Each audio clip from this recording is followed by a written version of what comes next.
అందరికీ నమస్కారం. ఈరోజు మనం చాలామంది ఎదుర్కొనే ఒక కామన్ ప్రాబ్లం గురించి మాట్లాడుకోబోతున్నాం. అదొక రకమైన కండరాల నొప్పి. ఇది చాలా సాధారణమే అయినా దీని గురించి సరిగ్గా తెలియక చాలామంది కన్ఫ్యూజ్ అవుతుంటారు. వినగానే అరే ఇది నా గురించే కదా అనిపిస్తోందా? అవును, ఎక్కువసేపు కూర్చున్నప్పుడు పిరుదు లోపల ఎక్కడో ఒకచోట గట్టిగా ఓ ముడిలా పట్టుకున్నట్టు అనిపిస్తోంది. ఇది చాలామంది ఫేస్ చేసే సమస్యే. అసలు ఈ నొప్పి ఎందుకొస్తుందో తెలియక చాలా ఇబ్బంది పడుతూ ఉంటారు. సరే, మరి ఈ సమస్య ఏంటో ఇంకొంచెం డీపుగా అర్థం చేసుకుందాం. ఇప్పుడు ఈ ఇమేజ్లో చూస్తున్నట్టు నొప్పి అనేది పిరుదు కండరంలో ఒక పర్టిక్యులర్ ప్లేస్లోనే కాన్సంట్రేట్ అయ్యుంటుంది. సో ఈ ఇమేజ్ని బేస్ చేసుకుని ఆ నొప్పి వెనకున్న అసలు కథేంటో తెలుసుకుందాం. ఓకే, ఆ లోతైన మొండి ముడి అంటే ఏంటి? అసలు ఈ దీర్ఘకాలిక నొప్పిని ఎలా అర్థం చేసుకోవాలి? ఇది మామూలు కండరాల నొప్పి కాదు, దీనికో స్పెషాలిటీ ఉంది. అదేంటో చూద్దాం.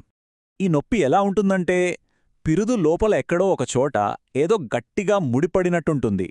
అచ్చం ఓ చిన్న బంతిలాగా. మరీ ముఖ్యంగా గంటల తరబడి కూర్చొని పనిచేసేవాళ్లకి ఈ ఫీలింగ్ చాలా బాగా తెలుసు.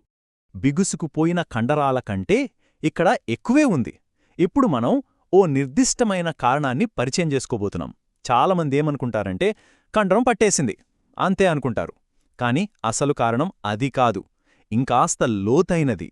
సాధారణంగా మనమందరం అనుకునేది ఒక్కటే, కండరం బిగుసుకుపోయింది అంతే.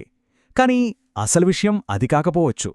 మరి ఆ నొప్పికి కారణం మొత్తం కండరం కాకుండా అందులో కేవలం ఒకే ఒక చిన్న పాయింట్ అయితే, ఆ ఆలోచనే మనల్ని అసలు కారణం దగ్గరికి తీసుకెళ్తుంది.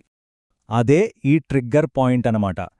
ఏంటి ట్రిగ్గర్ పాయింట్ అంటే, సింపుల్గా చెప్పాలంటే కండరంలో గట్టిగా బిగుసుకుపోయిన ఒక చిన్న పాయింట్ లేదా ముడి, అది చాలా సెన్సిటివ్గా ఉంటుంది. దాన్ని నొక్కితే చాలు, నొప్పి విపరీతంగా ఉంటుంది. సరే, ట్రిగ్గర్ పాయింట్ అంటున్నాం, బానే ఉంది. కాని అది నిజంగా ఎలా పనిచేస్తుంది? దాన్ని డీకోడ్ చేద్దాం రండి. అంటే విజువల్గా దీన్ని విశ్లేషిద్దాం. ఈ నొప్పి ఎక్కువగా గ్లూటియల్ కండరాల్లో వస్తుంది. అంటే మన పిరుదు కండరాల సమూహంలో అన్నమాట. ఇది చాలా పెద్ద, బలమైన కండరం. అందుకే ఇక్కడ సమస్య వస్తే నొప్పి కూడా చాలా ఎక్కువగా అనిపిస్తుంది. ఇక్కడే అసలు విషయముంది. ఆ చిన్న ముడి అంటే ఆ ట్రిగ్గర్ పాయింట్ ఏం చేస్తోందంటే దాని దగ్గర్లో ఉన్న నరాలను ఇరిటేట్ చేస్తుంది, వాటిమీద ఒత్తిడి పెంచుతుంది. దానివల్ల నొప్పి అక్కడితో ఆగిపోదు, కొన్నిసార్లు కాలు కింది వరకు కూడా పాకుతుంది. అయితే కండరం బిగుసుకుపోవడానికి ట్రిగ్గర్ పాయింట్కి తేడా తెలుసుకోవడం వల్ల మనకేంటి లాభం?